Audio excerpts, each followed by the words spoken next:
Bismillahirrahmanirrahim. Assalamu alaikum everyone. I'm Abdul Basir and you're watching Guess What Pakistan.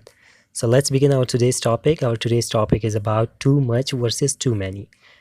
What is the difference between these two and where to use too much and too many? How to use them? Let's begin. Definition: both too much and too many have got the same meaning.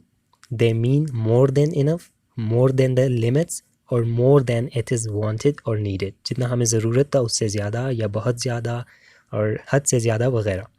Too much is used with uncountable nouns. Too much को हम uncountable nouns के साथ इस्तेमाल करते हैं और to many को हम काउंटेबल नाउन्स के साथ यूज़ करते हैं. Now let's have some examples to understand it clearly. Too many: I have got too many books. Books is countable noun, so that's why we use many with it. There are too many boys in the class. Class में बहुत सारे लड़के हैं. Too many boys. Boys can be counted, so that's why we used many with boys. Number 3. There are too many schools in the city. Number 4. There are too many persons but not enough chairs. Number 5. There were too many flowers in our house. Remember one thing, it's pronounced R, not our.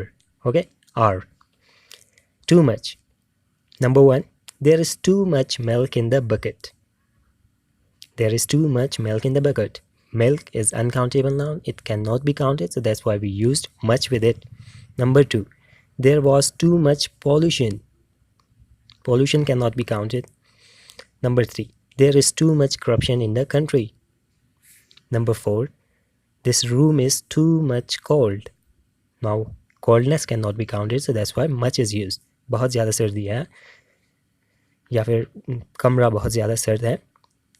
This room is too much cold. Number 5. Tea was too much hot. As well, hotness cannot be counted. That's why we used much with it. So, thanks for watching and please do subscribe to our channel if you have not subscribed yet. And see you in next lecture. Till then, take care of yourselves. Allah Hafiz.